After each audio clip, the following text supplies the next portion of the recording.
Como les decía al principio, la idea es que discutamos en función de lo que dice cada uno de ustedes sobre temas que para ustedes son relevantes o son emergentes en función de la experiencia reciente que ustedes tienen, de los ámbitos de trabajo que se están desenvolviendo. Y por otra parte, en relación a esos mismos temas que a ustedes les parecen relevantes, que podamos identificar qué líneas de acción ustedes creen que les faltan a algún programa específico o proyectos que podrían implementarse desde la política pública o bien desde la política pública en conjunto con nuestra organización. Muy brevemente voy a hacer un barrido de cuáles son los temas que nosotros hemos podido identificar hasta el momento.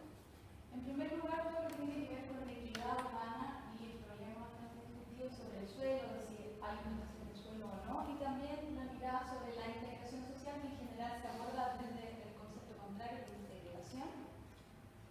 Otro segundo tema que hemos identificado como relevante tiene que ver con la continua emergencia de nuevos actores sociales, como dado por el actual contexto sociopolítico, pero también modelos de autogestión y organización comunitaria para la satisfacción de necesidades residenciales. Un tercer tema que hemos identificado tiene que ver con la planificación metropolitana y la gobernabilidad, la diversidad de superposición, muchas veces de instrumentos de planificación existente y esta necesidad de una nueva autoridad metropolitana que muchas veces se habla del gobierno de ciudad. El cuarto tema tiene que ver con los desafíos para la vivienda social, o sea, las nuevas necesidades.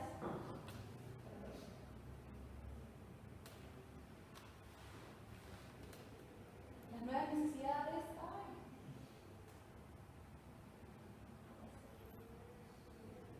En función de las nuevas formas de habitar y los desafíos para el diseño arquitectónico propiamente tal de la vivienda, la necesidad de contar con nuevos estándares y metodologías de diseño que permitan mejorar la calidad y la habitabilidad de la vivienda actual.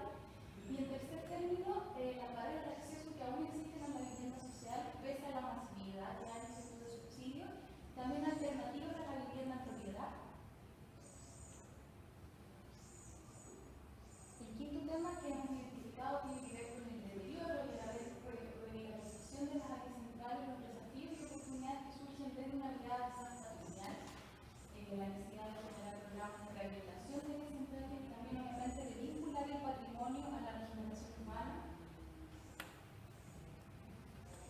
El sexto tema que hemos identificado tiene que ver con el medio ambiente urbano y la sustentabilidad, la actual fragilidad y repertorio de lineamientos ambientales, también la falta de coordinación que hay en el instrumento y la incapacidad muchas veces de interceder en los objetivos de otras carteras de la administración pública y obviamente el nuevo escenario que plantea la aplicación de la ley de base del medio ambiente.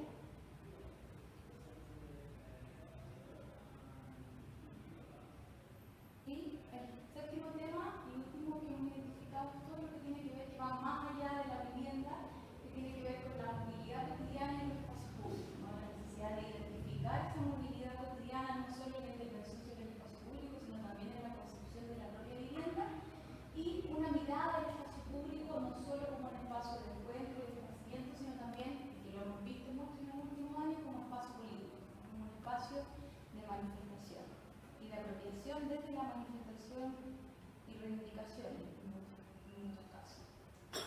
Entonces, eso es más o menos lo que nosotros hemos identificado. Las preguntas que queríamos proponerle ahora, sobre las cuales discutamos, es cuáles son los temas que ustedes consideran relevantes más allá de que les esfuerzo para la política pública en vivienda y territorio, cuáles son las problemáticas asociadas a esos temas que para ustedes son relevantes y cuáles son las líneas de acción que consideran deberían promulgarse desde la política pública. O sea, que dejo la palabra directamente para quien quiera intervenir, yo voy a grabar a partir de ahora, para efectos de la sistematización, para facilitar el trabajo. Sí, coincidimos con una especie como de diagnóstico. Nosotros coincidimos claramente con gran parte del diagnóstico. Quizás los temas medioambientales, honestamente, son temas que no creamos que sean importantes, pero son en los que de alguna manera nos metemos. Quizás estaban en el algo que no tocamos mucho, excepto con las mismas construcciones que nosotros desarrollamos, pero en términos como generales, claramente no como nuestra expertise. A nosotros nos parece que en el fondo, claramente los tres temas como profundos, en el fondo los grandes dramas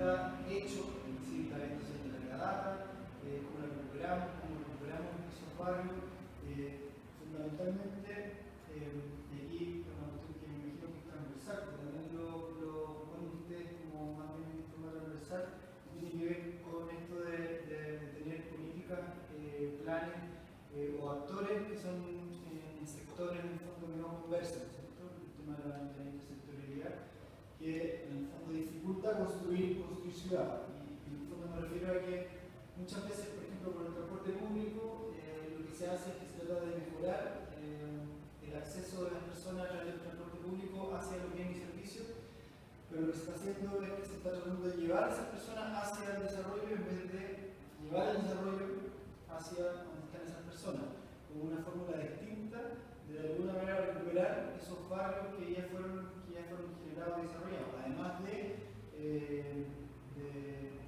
meterse o involucrarse con la vivienda en el fondo social de larga data que hay que recuperar, que no tiene una cuestión cualitativa y no cuantitativa, es decir, no es que falten viviendas por hacer, sino que están viviendas pero hay que mejorarlas, como que ahí hay un espacio muy importante.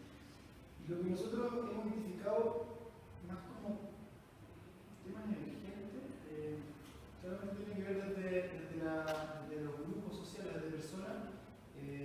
Si bien el tema que ya nos escucharon no es nuevo para nadie, de hecho viene precisamente hace mucho tiempo, sí hemos identificado que se ha vuelto como más estructural y que es el tema del allegamiento, en el fondo, que son mayor cantidad de personas que son parte del déficit, pero que se están en el fondo desarrollando de otra forma, se están apropiando en el fondo de la ciudad de otra forma, están exigiendo de alguna manera tener esa composición, ese lugar en la sociedad o en la ciudad que antes no tenía, y que también es coincidente con otro tipo de problemáticas que también son más o menos similares.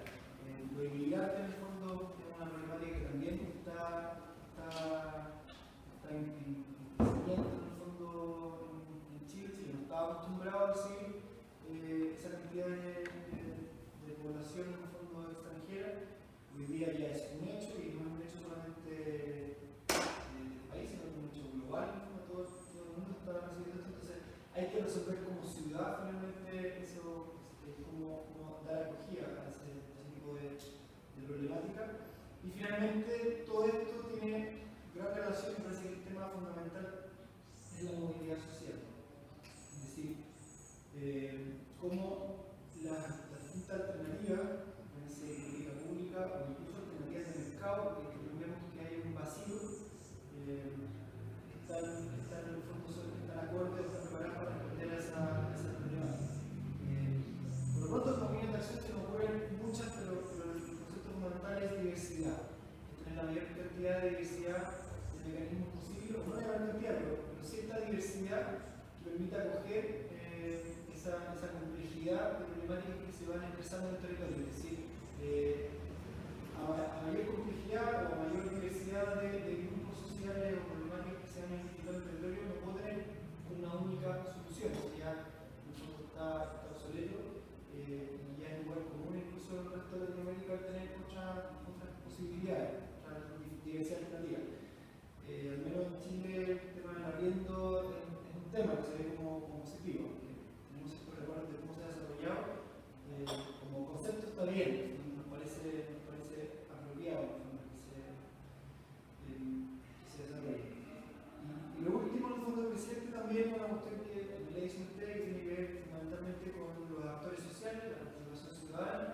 Hoy día las dificultades en desarrollar ciertas cuestiones más centralizadas tienen que ver con que hoy día el poder está mucho más repartido, ya no es el Estado de los años 50, 60, 70 que controlaba en el fondo todo. Hoy día hay una multiplicidad de actores, grupos sociales, ONG, entonces es mucho más difícil en el fondo llevar adelante ciertas políticas, entonces hay que generar sí o sí un mecanismo como de participación donde involucrar a los diferentes actores. Si no, en el fondo, las políticas empiezan a rebotar, empiezan a desarrollarse en el fondo y empiezan a generar eco con la universidad, con los ciudadanos, incluso con instituciones que se plantean como representantes de los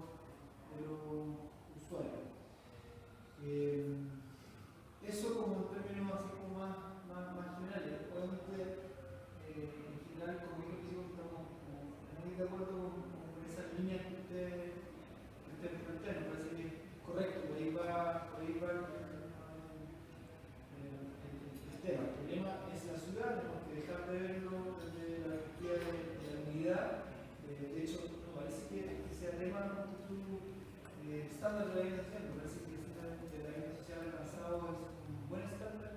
Me parece que lo que hay que poner foco, lo que hay que preocuparse es justamente el otro problema, el problema de integración de equidad, que son precisamente generados por otro tipo de problemáticas, y no por la problemática de la construcción de una vida social. Hace tiempo que quedaron atrás los COPEVA o esos escándalos, en el fondo, que de alguna manera están más o menos bien tomados, en nuestra percepción. De hecho, al revés, son bastante rígidos y debemos avanzar hacia liberar un poquitito más el tema de la vida social para que existan otras alternativas. Eso. Creo que también dedicado en el fondo lo que está pasando hoy día, que se está manteniendo la vinculación con el mercado. Es decir, la política pública pretende entregar al mercado una gran cantidad de desarrollo. Tiene que tener buenos instrumentos en el fondo para de alguna manera fiscalizar, controlar, pero también para estimular en el fondo ciertos desarrollos, que hoy día no pasa. O sea, es muy fácil que el mercado en el fondo le cierre la llave a la política pública. En el fondo la Cámara Nacional sobre el acuerdo, cierra la llave y se acabó el problema, o se acabó el tema. Y eso no puede pasar. No puede un Estado de una política pública depender de lo que dice o no el mercado, cuando un actor, un solo actor del mercado. En relación a ese punto, Felipe, tú mencionaste que había una emergencia, tú estabas de acuerdo con el diagnóstico de que hay una emergencia de nuevos actores, y estos nuevos actores en muchos casos son los mismos beneficiarios, entre comillas, organizados o más organizados que antes, pero también están junto con la ONG o las fundaciones, una parte representativa. ¿Cómo ves la vinculación de la política pública actual con una futura política pública con la intervención que se puede hacer desde el punto de las fundaciones y la ONG? O sea, a nosotros nos parece que en el fondo la ventaja de este como llamado tercer sector de la ONG tiene la ventaja de estar más cerca de los beneficiarios, de las problemáticas. Se supone que conoce mejor la realidad. Y es la gran diferencia con el Estado, que el Estado en el fondo no tiene esa capacidad para llegar al uno a uno, sino que llega a los grandes números. El impacto se supone que es como de orden mayor. Entonces, me parece que en el tercer sector está la oportunidad de tener buenas experiencias, en el fondo, al menos nuestra experiencia respecto a cómo modificar una política pública o cómo generar una política pública nueva, es desde ahí, desde el tercer sector, y desde el ejemplo concreto. Las políticas públicas difícilmente se mueven a partir de un estudio. Se mueven a partir de un estudio, de una base importante, pero a partir de una experiencia en el fondo que tiene ciertos resultados empíricos, en el fondo palpables, y que tienen cierta capacidad de ser escalables, obviamente. Entonces, me parece que el rol del tercer sector puede ser trabajado desde ahí. Lo que me preocupa en el fondo es que no haya una coordinación, es decir, que cada ONG haga lo que sea por su parte, y que esté cada ONG en el fondo en lo suyo, y que sean cuestiones muy particulares y no sean cosas más de orden común en el fondo, que tengan derechamente una intención de poder generar o cambiar una política pública, transformar una política pública, como aquella que en el fondo es el vehículo para poder de verdad darle una solución a un problema y una solución que llegue integralmente a todos los habitantes. Nosotros estamos, por ejemplo, focalizados más en la región metropolitana, pero reconocemos que el problema que nosotros nos toca atacar está presente en el territorio nacional completo, en algunos lugares obviamente con más fuerza, pero es completo. Por lo tanto, trabajar en un caso específico, considerando que el problema es bastante mayor, creemos que es como la forma de ir en el fondo ir aprendiendo de ciertos proyectos que se pueden después sistematizar y entregar en el fondo a las diferentes administraciones del Estado, que se pueda transformar ojalá en una política pública, y que esa política pública de alguna forma también considere entonces como un actor a este tercer sector, es decir, que no solamente haya servido para mover la línea de lo posible, sino que también, además de mover la línea, que sea parte de la solución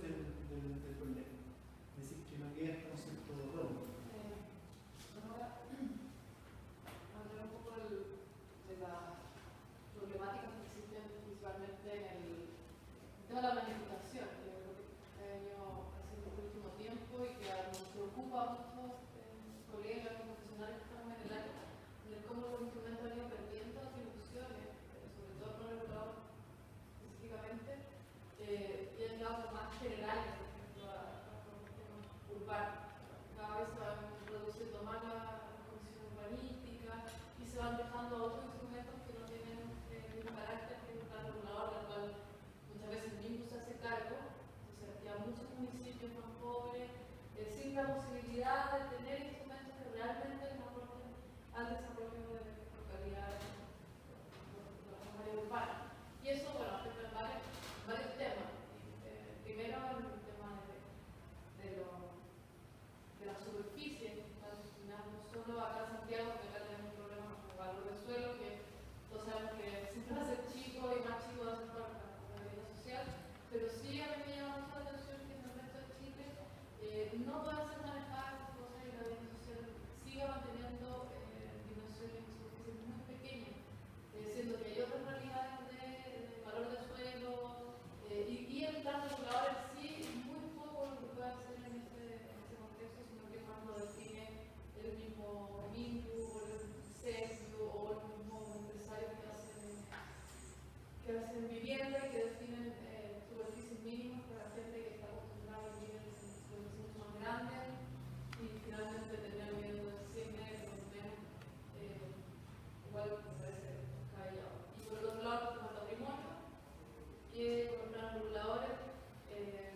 podemos normar características básicas, digamos, pero ya se ha visto el resultado de eso y cómo ha impactado en el patrimonio, en las áreas centrales y no siempre el patrimonio, estamos hablando del patrimonio francés, neoclásico, es el estilo muy particular, sino que lo que más hay en Chile son sectores de características homogéneas que finalmente conforman la identidad. Eso se ha ido perdiendo y la única forma hoy en día que tienen es hacer seccionales, los cuales dependen demasiado de la capacidad de los municipios y que eso no está siendo visto por ninguna parte. O sea, tenemos un gran proyecto ahora de agricultura, hay mucho que hablar, se ha hecho un piloto de estos seccionales aplicados al plan regulador, porque uno lo conoce, pero todos en Santiago, en La Serena, en lugares pero estamos perdiendo mucho patrimonio en lugares que no tienen esa capacidad de generar estos instrumentos. Me ha tocado hacer un par de seccionales y también creo que tampoco que se adaptó un instrumento que estaba a la mano para proteger el patrimonio, para darle una continuidad, pero todavía no está muy claro, no sé cómo va a funcionar. Hay muy pocos en Chile, hasta de La Serena que se hizo hace poco, no se sabe cómo va a funcionar. Hay un par más en otras ciudades de Chile, pero es como una adaptación, un parche que no se ha hablado directamente. Entonces, por un lado, todo el tema institucional del patrimonio que está en crisis y por otro lado, los instrumentos que tenemos directamente para la planificación urbana no nos sirven. Por tanto, todavía no sabemos qué va a pasar con eso. Y mientras tanto, hay una pérdida muy grande, un riesgo que lamentablemente hace que todas esas cosas sean irrecuperables y muy rápido. Entonces, es preocupante y creo que sí es un tema emergente. Si bien la política considera el tema patrimonio, lo considera en aspectos muy generales y todavía nos falta mucho por hacer estos instrumentos que nos sirvan realmente para trabajar ese tema. ¿Qué más? Bueno, los mismos planes reguladores están siendo trabajados desde el mismo, los mismos comunas más chicas, tampoco tienen mucho que hacer con los planes regulares, pero les quedan muy grandes o los ven muy a futuro, entonces tampoco pueden trabajar con ellos como una chiquitita, y eso es preocupante para el desarrollo de estos poblados, que además hay muy pocos planes reguladores aprobados. Ahora recién se han aprobado un poco más, de lo que era aprobado con 20 años, y mucha gente está trabajando en eso, pero todavía no contamos con esos instrumentos. Entonces, creo que es súper importante poder primero darle urgencia a esas cosas, porque son lo único que tenemos para poder regular. Y con lo que tú decías, el tema de celebración, el tema de todas esas cosas, no tenemos más instrumentos que eso para poder trabajarlo. Entonces, creo que son temas que debieran tener prioridad. Hay varias cosas que están mencionadas ahí que el Consejo sobre el Urbano está estudiando, algunas son las escuelas de proyectos de ley caminando, y yo supongo que esas no son las cosas que hay en la carta que señala, sabemos que esas no sabemos cómo resolverlas y estamos caminando. Y ahí están los temas de gobierno metropolitano, planificación integral, cómo resolver. escuchado aprovechar el presidente, cómo ocupar mejor la metro, la Casa Santiago, el proyecto de transporte público, que está caminando en su línea, eventualmente debiese ayudar a resolver el presente de los problemas. Ahora, incluyendo puntos adicionales a la discusión, por ejemplo, no se me hace el tema de capacidad ejecutiva, la tiene que ver con la capacidad ejecutiva municipal, en los recursos que manejan los municipios para poder implementar políticas, o sea, fiscalizarse las regulaciones que se hagan, o sea, regular o no regulador. Y eso ahí hay un tema de falta de financiamiento por un lado, de falta de gestión por otro. El problema interno del Ministerio de Hacienda, aquí lo voy a mostrar a los municipios si no tienen la capacidad de gestión para poder manejarla y si no tengo la capacidad no puedo. En ese plano en particular hay una comisión de descentralización hizo una propuesta bien ambiciosa en varios niveles. No tan mal, yo creo que en algún porcentaje los problemas de coordinación y planificación integrada de territorios particulares de la comunidad tenemos una buena chance de abordarlo mejor si efectivamente las propuestas de la comisión en términos de descentralización se llegan a acuerdo en esos términos. O sea, efectivamente tú pones un centro regional y es una cosa a nivel regional que no te obedece un transporte a nivel regional y de fuerte. Por supuesto, puedes resolver un montón de cosas que quizás la comisión de descentralización no estaba pensando en resolver. Y sin embargo, le va a permitir, si es que se dan esos términos, sugiero a si su supuesto mediante, podría actualmente ayudar a la municipalidad. Específicamente respecto al financiamiento municipal, hay una cosa que siempre se queda debajo de la mesa y se quedó, a mi juicio, debajo en la comisión de política de desarrollo urbano y también en la propuesta de la comisión de descentralización. Tiene que ver con el subuso del impuesto territorial. Ya se recauda un tercio del potencial total que podría recaudar 80% de las casas para construcciones, y todo lo que es todo el mundo pague y que pague todo mucho, pero sí hay una cosa de poder eventualmente recaudar un poquito más. La parte que se mantenga exenta, que la financie uno a uno el Estado central. Hoy día la propuesta es, si esta casa está exenta, que se le acaba de pagar igual. Perfecto, la plata le llega al municipio y está bien. Pero si en algún porcentaje esa casa puede votar lo que hace también año, lo que hace también es tener una mayor conciencia ciudadana de cada uno de los finanzas de nuestra manera de bienes públicos de uso local. Y estos millones los pusimos de lucas cada uno más que yo otro lado y esto de todos. Entonces, poder tener ampliar un poco la base tributaria, porque si alguien tiene ello, somos más gente de ello, que puede tanto llegar más recursos a los municipios como también ponerle un poco más de generación de lazos comunitarios, parte de esto. Y por otro lado, pegar un poco más marca personal al alcalde en términos de la comisión de cuentas. Esto cuando el alcalde administra plata que llega de una parte y si además se termina ahora, no va a mandar suficiente plata, nunca es culpa de él. Por ahí, sobre el lado financiero municipal del sector local, que tenemos mucho más que hacer. Y eso sí se aborda en otras mesas que generalmente no conversan mucho con las mesas conferentes. Por otro punto, no tiene nada que ver con nada de lo que hablamos antes, creo que tiene mucho que ver con las consecuencias que lo observamos en la práctica, de lo que sabemos muy poco en esta cosa. Tiene que ver con el financiamiento, sea bancario o no bancario, de las múltiples cosas que se hacen o no se hacen. En el limbo desde hace mucho tiempo, que hay gente discutiendo en serio, desde hace mucho tiempo con él, que hay gente discutiendo en serio cómo se financia la gestión de la vivienda para que se compren con deuda. Entonces, ¿qué es lo que pasa? Que eso te genera una muralla para que los que compran con deuda y los que compran sin deuda. Y esa muralla desde que la gente se segmenta en espacios distintos, tener los productos para cada grupo son completamente distintos, territorialmente distintos y ambientalmente distintos. Al punto que los privados que construyen estas cosas están agrupados en comités, que es muy curioso, que en la Cámara de Construcción tiene un comité de la vivienda, o sea,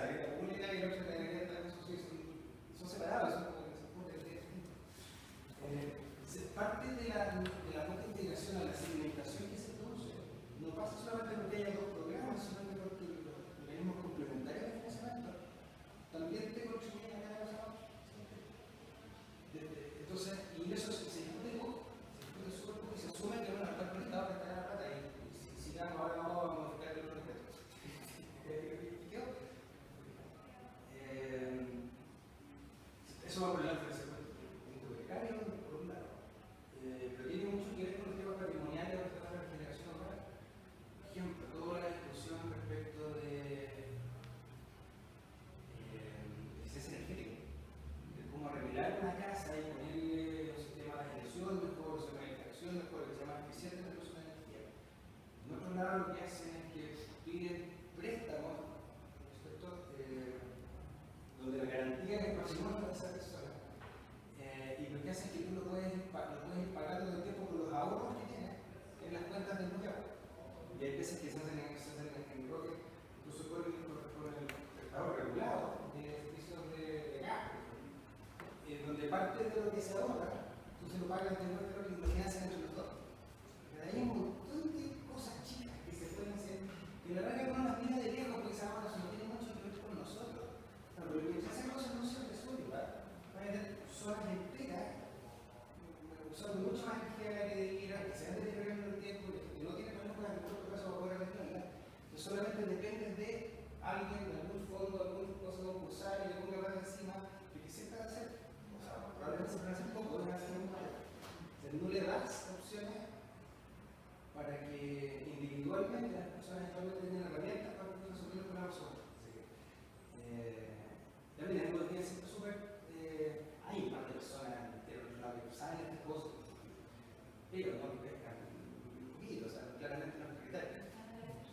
Y lo grave es que siendo es una cosa completamente general, pero que condiciona todo el rato las cosas que nosotros estamos viendo aquí. Una cosa que la ciudadanía como se regenera. O sea, y eso nunca se puede.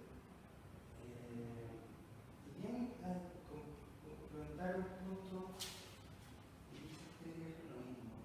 Tú mencionaste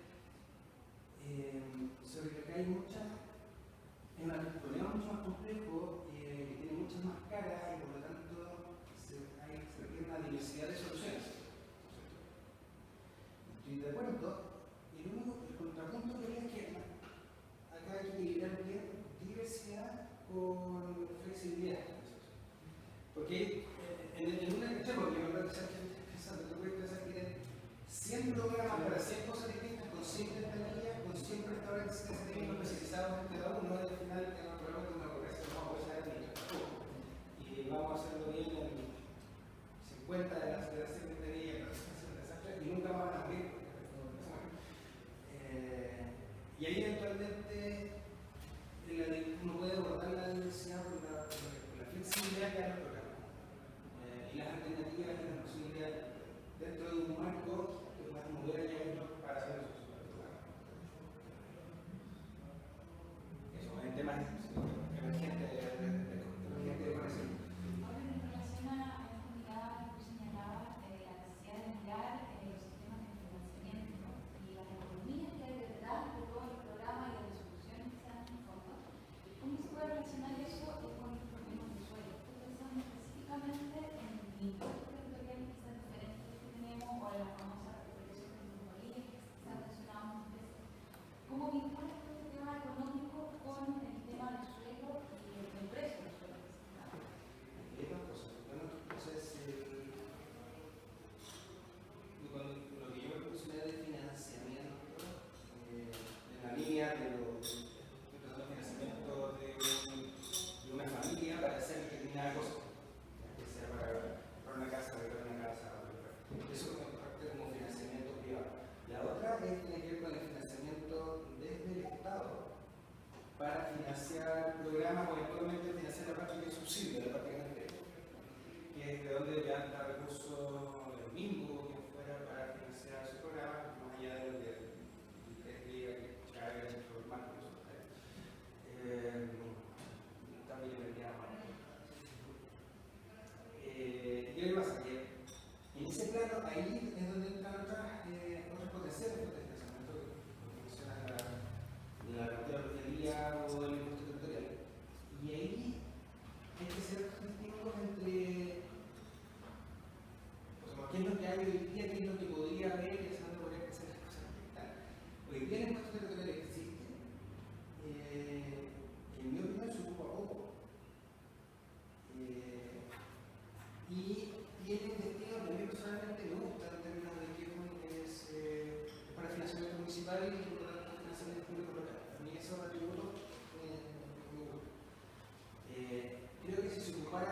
mejor tiene también la posibilidad de ser un súper buen elemento para tratar con familia. O sea, si tú hicieras los regalúos cuando corresponden y no los patearas, cada vez que toques el uno, donde sacamos 5 leyes seguidas que se sacan entre más cosas y no vamos a tener nada. Literalmente. Que lo vuelvan y el municipio va a quedar esperando y no le llega nada. Y cuando lo logran aprobar, se aprueba con 7 cláusulas que hacen que en realidad el efecto práctico en temas de recaudación no se dé. Entonces al municipio no le llega nada de eso. Y la propiedad finalmente también se termina llegando a privado y hacer que eso. Pero tú le digo, como lo rescatan por acá a usted. Si tú hicieras eso para los antes, cuando corresponde, y lo hicieras para una cosa que más se va a acercar a los precios que se están pagando hoy día, dado que existe ese recurso. Los municipios pueden generar hartos recursos. Y eso puede ser actualmente. O eventualmente cofinanciamiento de obras que vengan después. O sea, cuando una obra se hace en un determinado municipio, se hace así. Si un municipio sabe que se va a hacer de esta otra manera y va a recaudar toda esta plata, tiene un buen poder de negociación de todas las cosas. O sea, ¿por qué yo esto que lo hago pasar por acá y que se extienda hasta mi comunidad? Bueno, hay municipios que pueden poner esos aportes que deben los aportes. Se habla más de Ministerio de Vivienda que del Ministerio de Vivienda y Urbanismo. Y en ese sentido hay un objetivo ministerial que se basa efectivamente completamente en el tema del déficit habitacional. El déficit habitacional es calidad de vivienda, mantenimiento, hacinamiento, pero no hablamos nunca de la variable urbanización o de la variable urbana. Y en ese sentido creo que en el ejemplo que voy a hacer, vamos a empezar a ver, porque vamos a resolver y vamos eventualmente a llegar a temas estructurales del déficit, pero después vamos a darnos cuenta de que hay una serie de viviendas localizadas en la ciudad que no tienen buen acceso a servicios, que no tienen adecuado espacio verde, otro tipo de cosas que sí deberían estar incorporadas pensando en el futuro del futuro ministerio. Asimismo, la calidad de la vivienda empieza a hablar de calidad de espacio o de materiales, pero no necesariamente de dónde está nuestra vivienda. Y en ese sentido, creo que una teoría que debería estar más y creciendo cada vez más es la vivienda como motor también para que estas familias que hoy día no tienen acceso a buenas viviendas puedan tener acceso a través de la ciudad a oportunidades laborales o a mejor calidad de vida en ese sentido. Y creo que va a sonar un poquito de cerca la recomendación, pero el ambiente tiene varios beneficios en ese sentido. Y el primer beneficio es poner en la paleta y exponer al Ministerio de Vivienda en desarrollar este tipo de iniciativas. En el fondo es, nosotros hacemos un programa de arriendo, pero lo hacemos para que el resto nos exija hacerlo mejor. En ese sentido, los actores como centros de estudio o fundaciones o también las empresas privadas tienen que exigir al Ministerio a hacer mejor este programa de arriendo o hacer mejor este tipo de política. En ese sentido quiero defender un poco una postura que tampoco podemos esperar que una política de este tipo sea perfecta desde el primer instante, porque hay mucho que descubrir. O sea, en el arriendo de partida, a diferencia del tema de la venta y de la compraventa de vivienda, en el arriendo bajo 200.000 pesos no hay factores como la Cámara Nacional de Construcción que le exijan al Ministerio o que le den cifras de niveles de precio o le lleguen con un inventario de las viviendas que hay en la ciudad. Lo mismo desde el punto de vista de las personas que hacen el arriendo, que ocupan el arriendo como arriendo subsidiado. La mitad no está acostumbrado a hacer contratos de arriendo o a tener papeles o a exigir papeles antes de vivienda. Asimismo, no sé, en ese sentido, quiero cerrar la idea del arriendo como también, en el fondo, partiendo este diálogo de la vivienda como en el sentido de permitir movilidad o permitir flexibilidad dentro de la ciudad. Y finalmente, como hablando de la vivienda como un problema que no es estancado en el tiempo, sino que en el fondo una familia puede tener distintas necesidades de vivienda dentro de su distinta etapa del ciclo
discusión que se puede dar voluntario, pero eso eso, No, antes había que también en Chile, no sé, como después de la dictadura ya está, el reglamento que incluso ponía límites de precio. Ahora es libre, puedes hacer lo que quieras, puedes ganar lo que quieras con la ley, no pagar ningún impuesto y hacer lo que quieras. Yo cuando decía el tema de no hecho exigible, me refería a este programa de arriendo que hay hoy día. Sí, no, claro. Partí diciendo que en el fondo la gracia de tener un Ministerio de Vivienda, un programa de arriendo, es que cualquier actor se puede colgar de ese tema para exigir que esto mejore. Y en ese sentido, este programa actual es tan debe en millones de cosas. Como tú decías, el tema de la oferta, que es cómo aprovechar ciertos sectores de la ciudad para usarlos para el mismo subsidio o para entregar otro subsidio. Abrir en público objetivo para que sea quizás mucho más, para dar mucho más acceso a los inmigrantes, que hoy día viven en malos subsidios.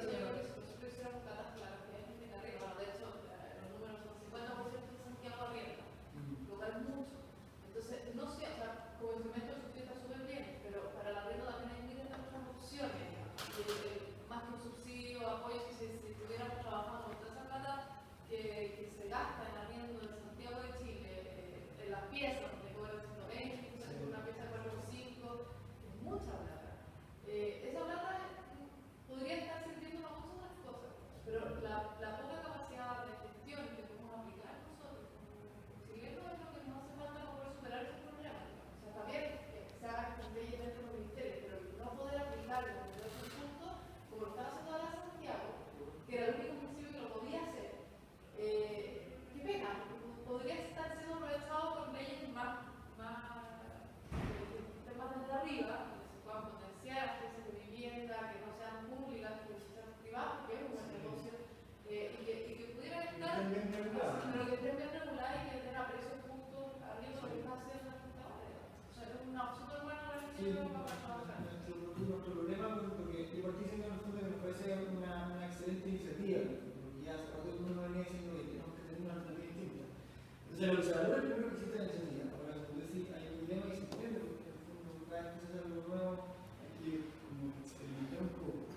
El punto en el fondo que nosotros tenemos como un tema particular, además de cosas chicas, es que estructuralmente el problema en el fondo parte mal cuando tú desarrollas una política pública, que en el fondo tiene que ser el Estado, y después traspasas todo para que sea solo entre privados. Entonces, ¿qué pasa con el arrendador? Entre privados, que lo vea el arrendatario con el arrendador. Pero tú como Estado, en el fondo, estás promoviendo una política pública. Entonces, si el Estado no se mete, en el fondo, de nuevo deja el problema como ente privado y empieza ahí a generar ese problema. Lo que hay que decir que después cuando operan temas emergentes como los inmigrantes, eso sí quedan abajo, eso queda en la informalidad de lo que ya es más o menos informal y terminan pagando lo que sea. Y eso porque, claro, nadie se mete, entonces, bueno, el Estado se va a meter porque es un problema entre privados. Ahí es donde yo digo pues, que si el Estado identifica que es un tema que hay que resolver y que nos hace bien a todos como una mecánica, entonces tiene que meterse.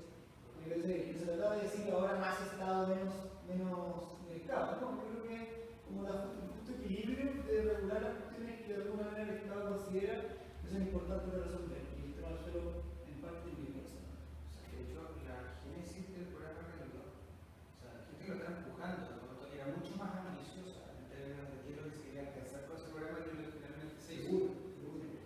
Y la razón, en parte, por la cual quedó como una primera etapa, como una cosa que básicamente ofrece, es financiar a quienes arriendan parte de su gasto en arriendo. En estricto rigor, hay que hacer un cheque electoral que puede ser eso es lo que es. La razón para hacer eso no es porque no se quieran hacer las otras cosas, sino que es una razón. Cuando vieron una puerta de un tipo más extraño, que era básicamente en Chile, desde un tiempo a esta parte, el arrendar era entendido como un borrar la lora. En particular, es un programa de al lado, es un programa de vivienda sin deuda, que te regalan 600 bolas. No es que bueno, que ahora le voy a dar el 50% de la deuda de que se va a llevar. Entonces, esto te lo podrían tirar por la cabeza de vuelta, porque hace rato que no tenía una gracia y una cachetada respecto a las reglas. Entonces,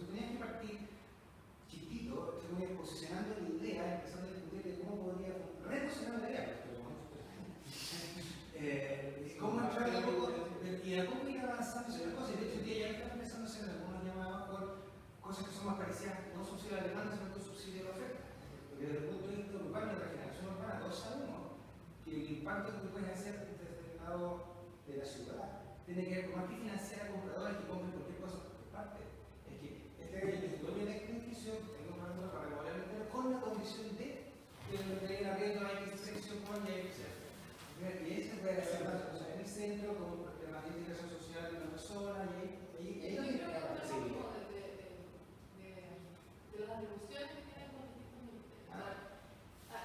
Claro, o sea, obviamente yo estoy de afuera, y por eso lo veo desde otra perspectiva. Podría haber hecho un subsidio súper generoso para Por eso los mismo vamos a hablar de subsidio, porque el mismo es lo que quiere, es lo que puede hacer, porque él ha pagado vivienda, paga compra y así la justificación suya cabe el 100%. Pero hay un problema de lo que estaba hablando, es que no hay, esto es la responsabilidad de Santiago, podría haber ocurrido sin el subsidio de las comunidades. Sí, No está aplicado, solamente está aprovechándolo, porque es súper bueno, pero podría haberlo hecho así. Y lo podría haber hecho hace 50 años, porque tenían la Condesal, porque tenían miles de cosas que no tienen todos, pero que ellos podían tener.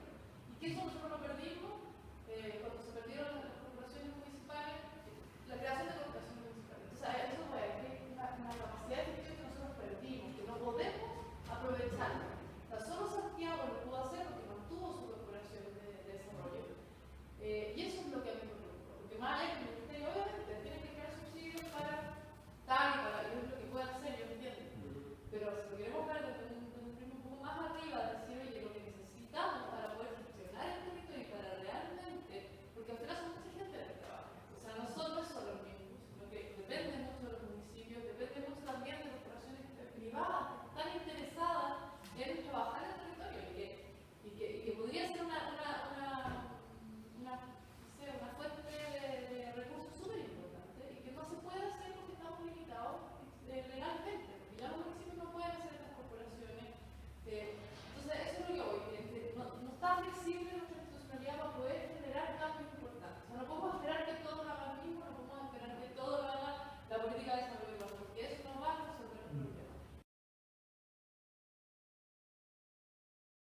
La idea general de esta actividad y de este proyecto ha sido identificar y describir las principales temáticas y agentes sociales emergentes que son relevantes para la discusión en materia de política urbana y también habitacional. Lo que hemos tratado de hacer en el mes de noviembre y bueno, lo que va de diciembre es más que nada organizar las discusiones recientes en torno a estas problemáticas, identificar las necesidades de investigación y también líneas de acción. El producto de todas estas actividades es una agenda de investigación y también de líneas de acción que se va a entregar al Ministerio, en particular a la Comisión de Estudios Habitacionales y Urbanos, para generar un trabajo futuro conjunto.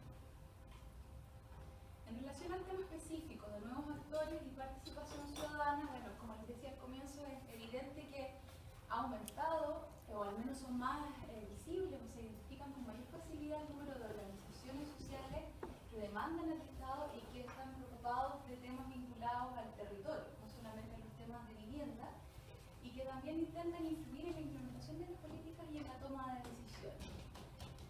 Estos nuevos actores tienen obviamente distintos grados de institucionalización, o sea, tenemos desde ONGs que a veces han surgido de coyunturas específicas en defensa de un barrio que se han transformado en instituciones referentes en torno a la toma de decisiones, por ejemplo, en temas patrimoniales, hasta comités de vivienda quizás menos organizados, otros más organizados, en fin. En general, los más visibles se han definido por la posición que tienen frente a la implementación de ciertas políticas o programas o acciones territoriales puntuales o concretas, que pueden generar un perjuicio en torno a su estilo de vida, quizás son los que comunicacionalmente han resonado más, o bien consideran que ciertas acciones gubernamentales o privadas van a influir en su barrio. Entonces tienen una mirada de la conservación del territorio. También hay muchas organizaciones que quizás no son tan visibles porque no demandan tanto al Estado, pero que sí están generando procesos de autogestión y de autosatisfacción de necesidades que son bien interesantes mirar, incluso diseñan su propia metodología de trabajo que no necesariamente están en demanda hacia el Estado. Ahora, en relación puntual a los nuevos actores y la participación, como les decía al comienzo, quizás esta condición emergente, porque se vuelve tan relevante, no tiene que ver con lo nuevo, sino más bien con el contexto de movilización en el que nos encontramos, donde cada cada vez hay más organizaciones que son más visibles y que se movilizan y demandan. Pero por otro lado también hemos trabajado con algunos criterios para identificar a las organizaciones emergentes, que tienen que ver con organizaciones que existían hace rato, pero que quizás tienen nuevos liderazgos. Por otro lado, hay organizaciones que han cambiado su enfoque, que bien han definido una nueva línea de trabajo. Algunos han cambiado su orgánica, o sea que han pasado de ser quizás organizaciones más horizontales a organizaciones más jerárquicas, que han adquirido un cariz de fundación, se han institucionalizado más, han cambiado su radio de acción muchas organizaciones, por mencionar alguna, por ejemplo, la Defensa del Barrio Yungay, tiene un radio territorial, que su nombre lo dice, bien acotado, ha ido ampliando su radio de acción y se han convertido en referentes en relación a los temas patrimoniales, o finalmente grupos que efectivamente se han conformado recientemente. Ese es más o menos como el panorama que nosotros hemos podido identificar en relación a los nuevos actores. Ahora, en esta actividad puntual, para lo que los hemos convocado, lo que nos interesa es que podamos revisitar la discusión sobre la participación, que claramente no es nueva, pero también ver el rol de la ciudadanía en el desarrollo urbano, bajo el entendido de que es un rol importante y fundamental para la implementación de adecuadas políticas públicas. Y en segundo término, la relevancia de las organizaciones de la sociedad civil en la problematización de la ciudad, o sea, en la identificación de los problemas de la ciudad y también de los mismos mecanismos de participación. Esos son como los objetivos generales sobre los que queremos conversar. Y ahora voy a plantear algunas preguntas, muy bien generales y abiertas, para detonar la conversación. Cada uno puede ir interviniendo como quiera, desde su experiencia, desde su visión. Pero bueno, quizás antes les pediría que nos presentáramos. La mayoría ya me conocen, desde el principio todos los que van llegando. Mi nombre es Alejandra Rivas, me acompaña Alberto Arce, sociólogo, que me está ayudando para la sistematización de lo que vayamos conversando. Entonces, no sé. Bueno, yo soy Hernán Elgueta, soy director de desarrollo de la Fundación Vivienda. Mi nombre es Doris González Lemunao, soy vocera nacional del Movimiento de Pobladores Bucamau. Yo soy Oscar, también soy de Bucamau.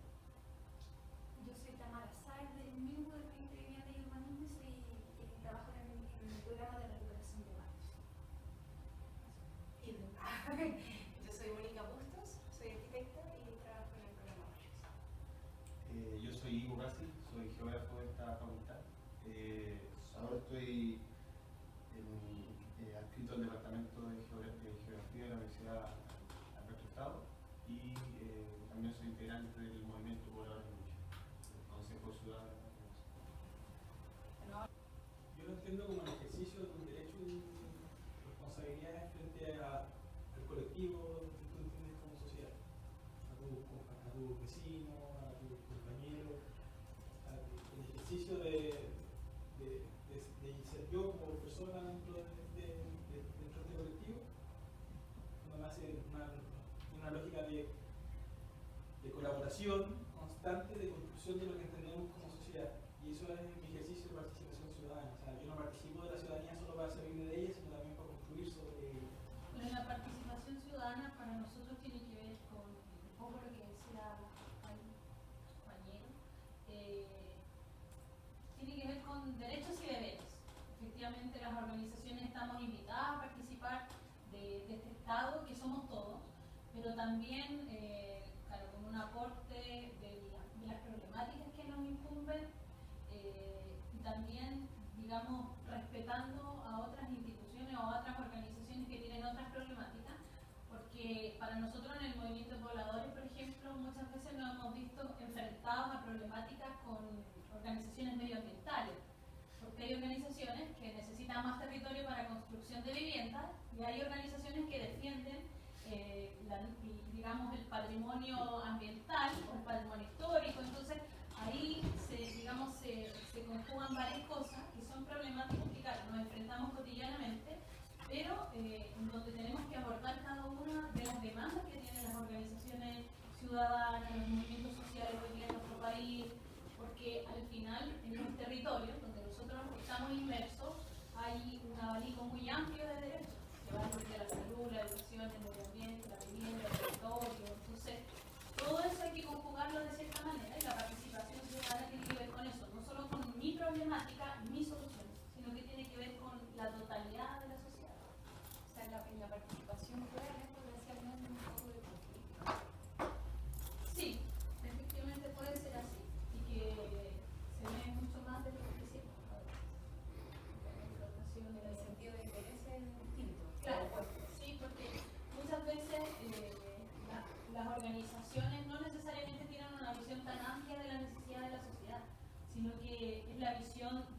mi problema sin pensar un poco más allá. Tiene que ver con la maduración política también que tienen algunas En esa organizaciones. línea pensé que la participación ciudadana, por lo menos en el programa de recuperación de barrio y en las intervenciones territoriales, donde las políticas públicas también ponen ciertas condiciones para la participación ciudadana, también es importante de dónde se desarrolla. Es decir, este es un programa que plantea ciertas reglas del juego para la participación.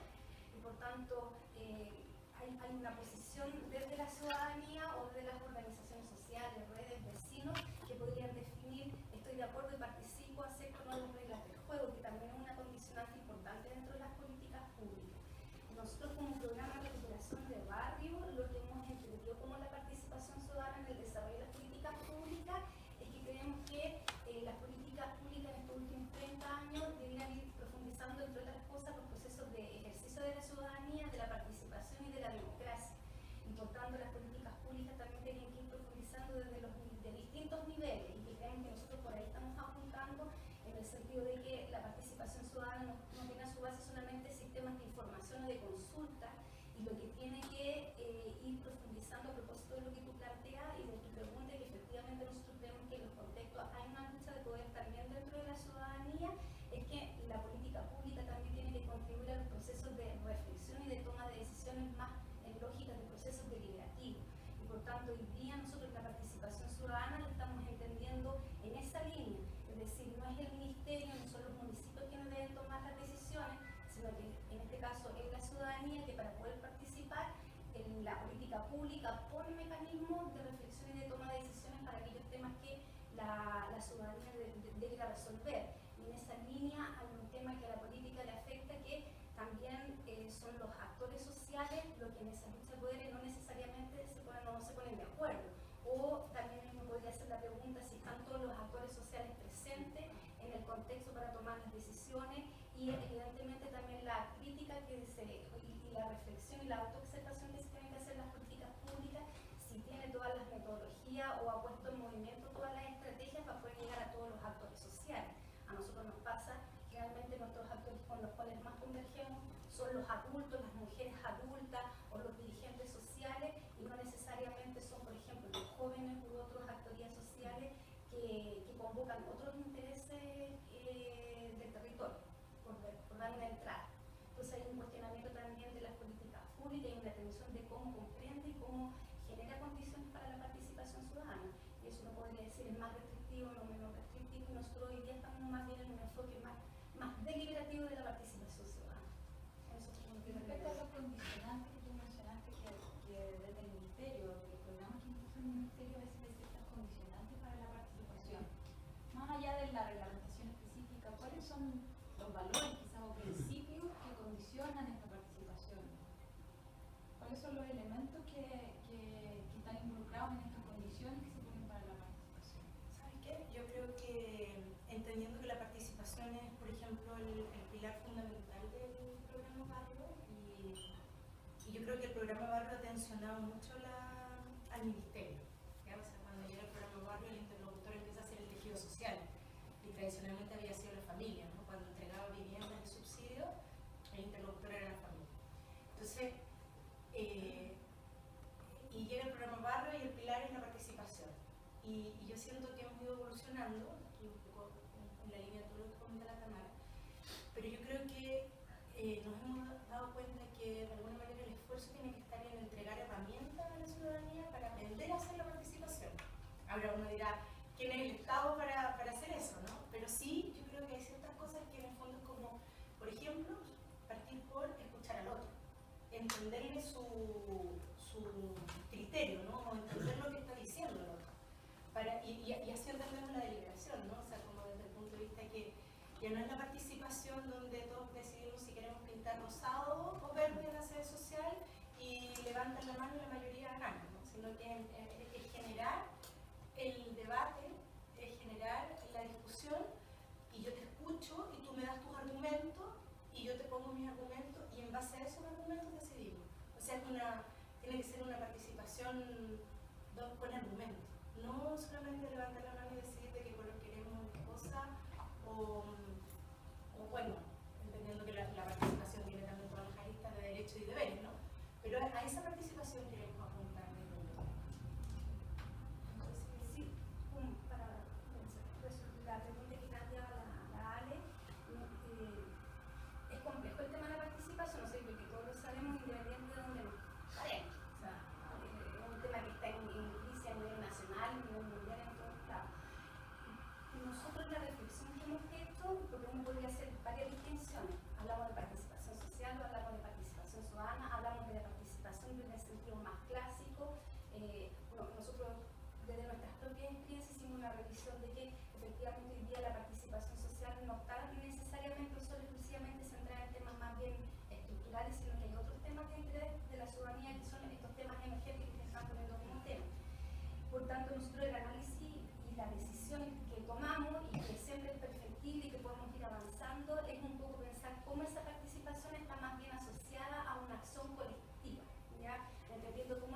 va a dar también en la medida de que se fortalecen los lazos sociales con el territorio, porque esa es la relación, o sea, la obra finalmente es un elemento dentro de la recuperación del barrio.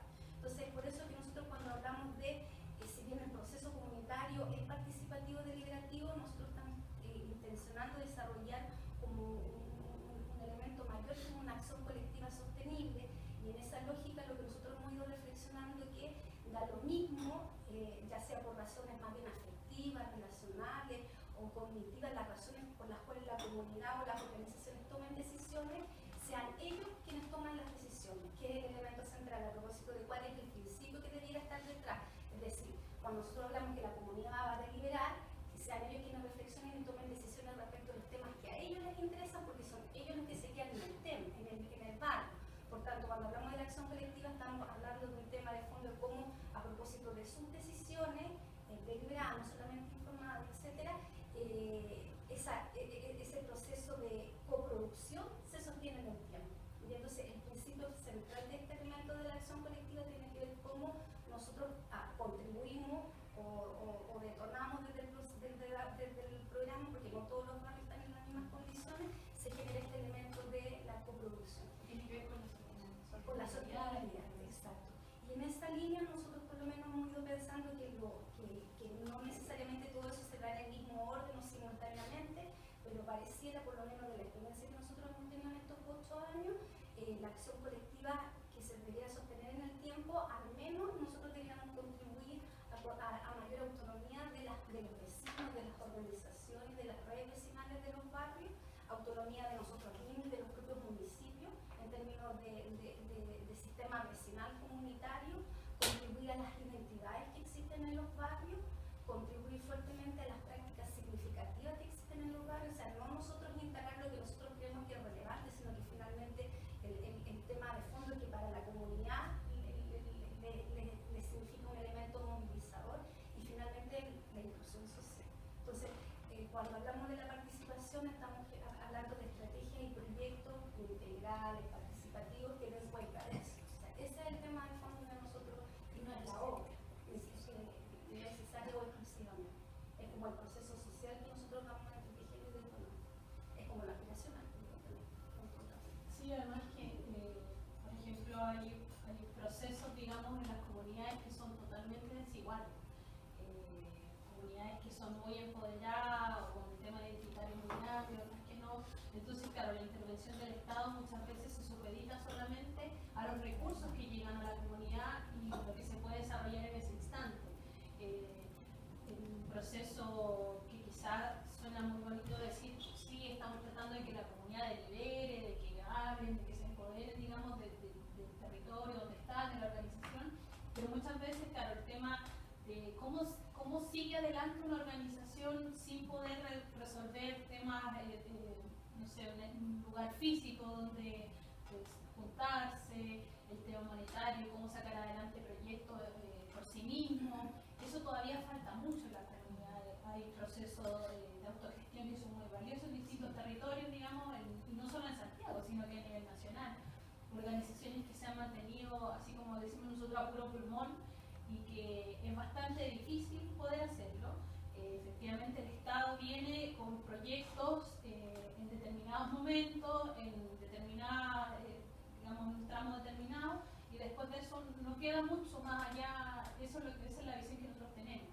Entonces, la involucración directa y la deliberación real de la gente tiene que ser un poco más, digamos, agresivo de parte del Estado para que efectivamente la deliberación pueda ser real y que esa organización no muera cuando se acaben el proyecto, los recursos que se destinan ahí.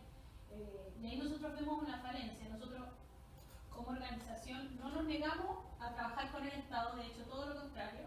Creemos que el Estado somos todos y que por eso tenemos que apuntar hacia allá, trabajar con los recursos que se necesitan, pero tampoco que nos permita solo sobrevivir con eso, sino que también nosotros ir trabajando paralelamente la autogestión, que para nosotros es algo totalmente valorable y rescatable y algo que se debe seguir haciendo de parte de las organizaciones. Yo quería mostrar en términos de los principios, no solamente fomentar la discusión, sino que fomentar el diálogo, porque yo tengo la sensación de que, ahí me corrige si estoy equivocado cuando hay una discusión, siempre una idea se impone sobre la otra. Estamos hablando de participación ciudadana, estamos hablando del diálogo, es decir, de una construcción conjunta, de una respuesta tal vez a múltiples necesidades que nosotros tenemos como ciudadanos. Participación ya te habla de partir de alguna forma el poder, repartirlo, y cuando tenemos estas lógicas medias de validación hacia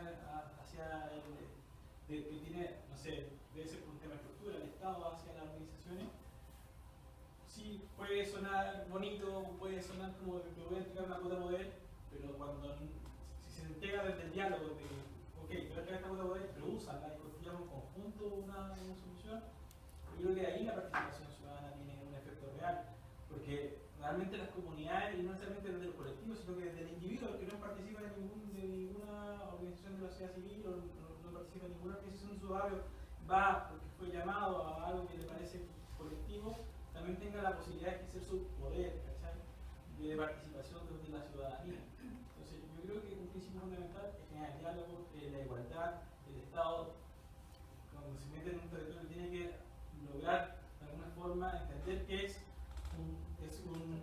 alguien que está desde afuera, pero tiene que ser parte o sujeto de esta misma intervención. De alguna forma tiene que nivelar, porque una expectativa es clara, que cualquier expectativa no se cumple. Entonces tenemos que entrar a nivelar eso desde ya, porque si no queda solamente en un programa que después al paso del tiempo se va. La participación ciudadana no puede de alguna forma verse afectada producto de una mala experiencia anterior, sino que al contrario, o sea, la experiencia tiene que ir contribuyendo a que yo quiera participar, no necesariamente a hacerme parte de una agrupación, sino que yo quiera ejercer mi palabra o mis derechos desde el unitario. Primero,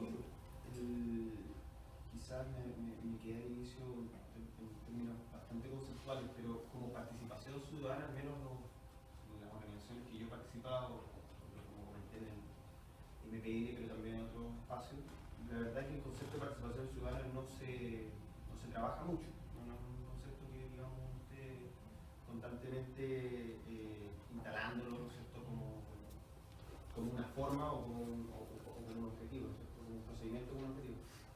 Yo lo veo más bien una forma actuante del Estado de reformular la política pública, lo que dice usted va en ese camino.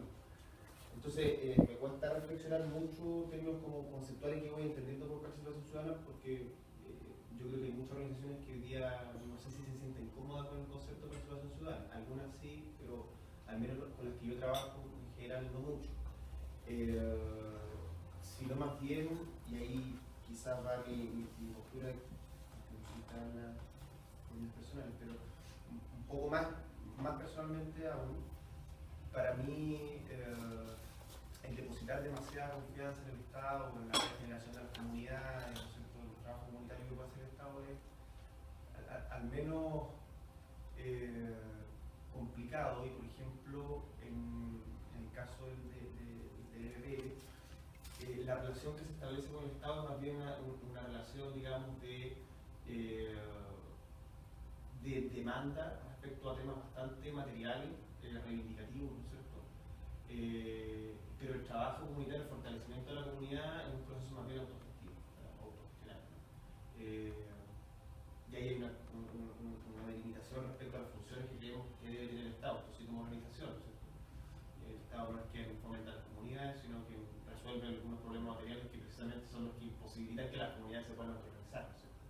O sea, no tener vivienda es un problema, digamos, para cualquier comunidad en términos de no poder desarrollar la comunidad, sino que estar peleando, ¿no es cierto?, 20 de las 24 horas del día por tener una casa, ¿no?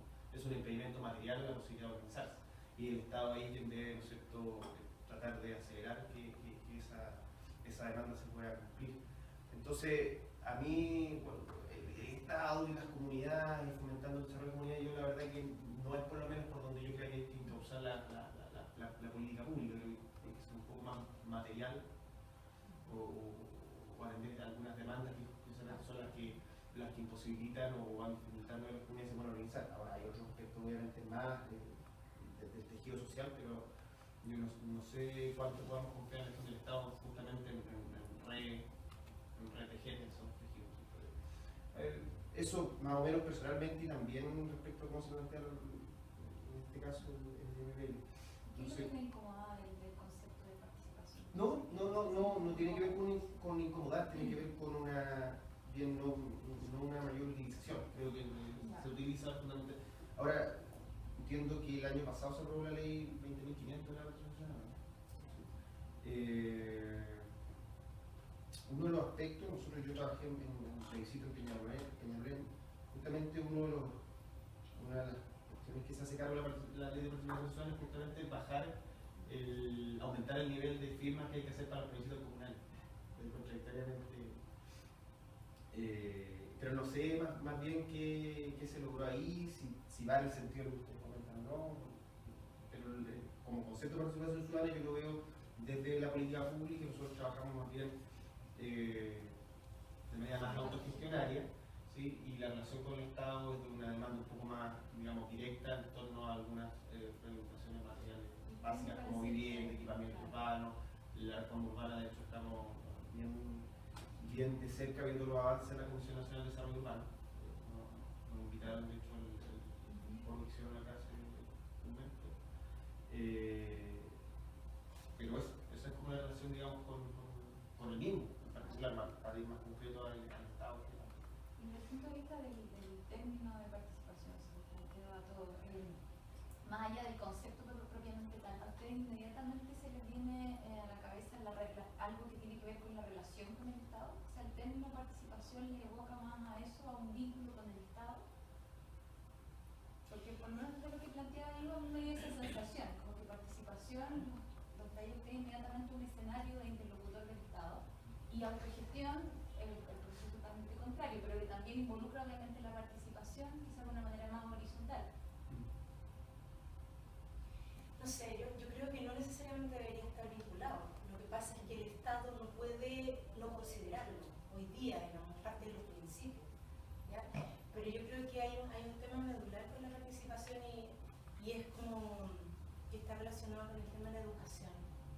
No sé, o sea, por ejemplo, he estado pensando todo el rato en la batalla de Chile, que es este documental, y cómo gente súper humilde, gente trabajadora, pero con un conocimiento de su país, de las situaciones que vivía la sociedad, de todo lo que estaba pasando, pero es como, y que no era que fueran a los colegios particulares más pagados, ni que se sacaran 700 puntos del, no sé qué prueba se da en ese minuto, pero, o sea, es gente trabajadora, obrera, pero con un sentido de sociedad, pero impresionante, ¿no? Está claro que la dictadura nos hizo mucho daño, que cortó todo eso. Pero yo creo que ahí no era necesariamente el Estado el que era el sentido social que teníamos, y eso hace que tú autogestionaras, participaras, consideraras a lo mejor también los recursos que te podía dar el Estado, si había una crisis en tu pasaje te organizabas, o sea, era el sentido sociedad y el tema también de estar como consciente de lo que está pasando a tu alrededor. Entonces yo creo que no necesariamente el Estado tiene que hacerse cargo. El Estado no puede eludir esa responsabilidad. Ya son los principios esenciales hoy día en temas urbanos. Pero no es que sea así. Sí, sino que en conversación también cuando el tema de la participación ciudadana, más allá de incomodar, para nosotros no tiene que ver necesariamente con, inmediatamente vemos al Estado que vamos a ir a pedir, le vamos a ir a levantarlo, le vamos a exigir, sino que tiene que ver exactamente con el tema de la participación y cómo las organizaciones de pobladores históricamente han venido resolviendo su problema de manera autogestionaria. O sea, la primera población callampa en el año 47, la ley de habitaciones obreras en 1906, que fue levantada e impulsada por los trabajadores, la toma de la Nueva La Habana, donde efectivamente ahí, cuando, por ejemplo, nuestro proyecto dice luchar, crear poder popular, algo que nos dicen que eso ya quedó en el pasado, que eso no existe, nosotros creemos que efectivamente el poder popular es el que hay que ir, digamos, tejiéndolo como la participación ciudadana, esto de fortalecer a las comunidades, de la participación, en donde efectivamente podemos resolver nuestros problemas, pero sin negarnos a que existe un Estado al cual hay que también entregar las propuestas, exigirle, y que ellos, como Estado, tienen que responder ante una demanda que es tan sentida como la vivienda, que de hecho históricamente ha sido un problema en la sociedad y que eso todavía no está lejos de solucionarse.